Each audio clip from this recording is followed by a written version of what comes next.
Welcome to the Berry Center in Cypress for day one of the UIL High School Wrestling Tournament, and the San Antonio area was well represented on the mats on Friday. We pick up the action on the boys' side in the 138-pound bracket. New Braunfels senior Aiden Valadez made it to the second round. He squares off against Langham Creek's Logan Soilo. Soilo had control in this one, up 6-3 after one, but Valadez rallied, scoring 5 points in the second on a pair of takedowns and an escape to pull ahead 8-7. Soilo took nearly all 2 minutes of his injury time in the second period, and ultimately the match came down to one last charge. This looks like a takedown, but the refs deem both are deadlocked with head and arm, and in the waning seconds, Valadez just avoids a takedown effort there to win a tough match 8-7. He is heading to tomorrow's state semifinals. He's a tough component. I knew that if I competed the whole 6 minutes that I was going to win. I just put too much work into it. He's a good competitor. He's a state finalist last year. But amazing because 2 years ago, I went 0-2. Last year I was an alternate. So it's really good. I put a lot of work in. In the 182-pound bracket, Valadez's teammate Landon Marsh trying to blaze his own trail after his brother George won a state title back in 2020. The third-place finisher last year opens his tournament run by pinning Louisville Marcus's Sean Payne 55 seconds into the match to advance to the second round. Marsh then had a fight on his hands against Klein's Jaden Criswell, both tied at 7 heading into the third period, and that's where Marsh takes control, first with a takedown, then securing 3 fall points with a cradle. Marsh is heading back to the state semis. 15-7 is the final. Yeah, that was a tough one. I wasn't really expecting it out of him. I beat him last year in I think it was the quarterfinals. I beat him just like this year, but I mean, he's just strong body. My legs are starting to get heavy. I was sleeping before my match. Should have probably been up with him more time to warm up. My legs were getting heavy midway through, so it just made it tough on me. But, I mean, pulled it out in the end, which is good. In the second round of the 152-pound bracket, Clemens' Seth Gutierrez taking on Houston Clear Lake's Caleb Mata. Gutierrez finds himself in trouble early, and he falls via pin late in the first period. 2 wrestlers still alive at 160 pounds. Last year's state runner-up, Austin Hartman-Gruber out of Lee High School, advanced past the first round with a pin. Then he went up against Keller Central's Braden Manners in the second round. This was another tight battle. Both wrestlers deadlocked at 4 each in the third period until Hartman-Gruber comes up with a clutch takedown with 3 seconds left in regulation. His hopes of redemption are still alive. Hartman-Gruber returns to the state semis. I was tired. I was super tired, but you know, deep down inside of me, I had to keep on going. I gotta go for that state title. I said I was going to do it, and I got to do it. A lot of people are counting on me for this. I'm counting on myself for this, actually. On the other side of the bracket, Madison's Jackson Gonzalez faced Arlington Martin's Grayson Carpenter in the second round. Trailing 2-1 in the second, Gonzalez loses control of the match by giving up 3 points in the second.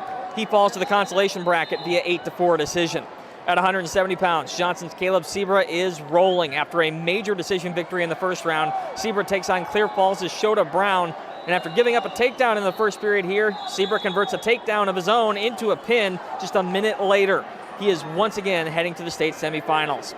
Also at 170, Smith and Valley's Efren Arizmendez Jr. went up against Nelson's Hasnat Raza in the second round. Great effort by the Ranger sophomore here, but he loses a 2-1 lead in the third period on a reversal and ends up heading to the consolation bracket. Tough battle in the opening round in the 195 pounds. Regional champ C.J. Adair out of Johnson against Tayshawn Matthews from Katy Seven Lakes. Adair tied the match at 5-all with this reversal, but he couldn't prevent Matthews from notching an escape late. Adair falls a takedown short of advancing on winner's side, 6-5. At 220 pounds, regional champ Roman Salazar out of Roosevelt dispatched Dane Fairley out of Wiley with a 9-4 decision in the first round, but he then dropped a 7-1 decision against South Lake Carroll's Peter Etheridge in the second round. Some great battles in the 5A ranks. At 285 pounds, Burbank's Eric Morales found himself in a high-scoring battle with Alito's Ansel Dinmumba. Morales gets a takedown late in the third period to secure a back-and-forth 14-12 victory and advance, but he would fall in the second round via first-period pin. And at 220 pounds, Comal Canyon's Jake Hogue going up against Lucas Lovejoy's Peyton Pierce in the second round. Here the Cougar hits a roadblock, falling by a 9-2 decision. Let's head to the girls' side of the brackets now. 95-pound bracket in Class 6A. Madison's Heavenly Guerra set the tone with an early takedown against Clute Brazos-Wood's Ariana Bardsley. Guerra would eventually win this match by third-period pin. In the second round, Guerra went up against South Lake Carroll's Brenna Trang. Not as much success this time around. She has sent the consoles with a 4-0 loss. At 102 pounds, it didn't take long for regional champion Maria Aponte to blitz through her opening round competition. The Steel senior secured a pin just 36 seconds into her match to advance to the second round, where she also won by first period pin. Aponte is on her way to tomorrow's state semis. I just have to thank my coach and everyone here. It's just I want to say I had a big advancement my freshman year. I didn't even go to districts. So I just want to thank my parents, my team members, my coaches, just everyone that helped me get to where I am now. Lee senior Crystal Venegas took the match in the 119-pound bracket for a second-round bout against Round Rock's Brooke McCurley. Venegas quickly asserted herself with a takedown and 3 fall points to lead 5-3 after one. And after an apparent shoulder injury, Venegas kept her composure and pulled away late to win 9-5. After a year off, the senior volunteer makes her return to the state semis. Her teammate Sabrina Cervantes made her first appearance at state in the 128-pound bracket. The regional champ pinned Cypress Ranch's Mariah Smith midway through the second period of her opening round bout. But in the second round, Cervantes saw her run on winner's side end with a first period pin.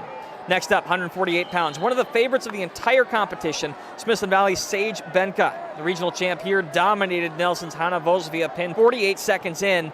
Then in round 2 against Harker's Destiny Bolding, it was a similar story. Benka cruises on to Saturday's semifinals with a pair of pins. At 165 pounds, her Rangers teammate Selena Cifuentes Schaefer took control of her first round match against Cypress Springs' Ruth Mendez from the get-go, rolling to a 14-0 major decision win. And then in the second round, she went up against Keller Central's Faith Macharia, and after falling behind early, Cifuentes Schaefer took control again. She'd eventually earn a victory by fall early in the third period, and Cifuentes Schaefer is on to the semis. It feels amazing because last year, sophomore year, I accidentally injured myself by dropping a dumbbell on my finger. But this year, it feels amazing to make it to day 2 because last year I wasn't able to make it to day 2. It means the world to be able to go with my girls. Like, we're a team, we're a family. It's great because we train together. I know how hard they train. I know how hard we train together. So to make it to day 3 with my teammate, my club teammate, it's amazing. Joining her and Benka will be a club teammate, Churchill's Eliza Strickland.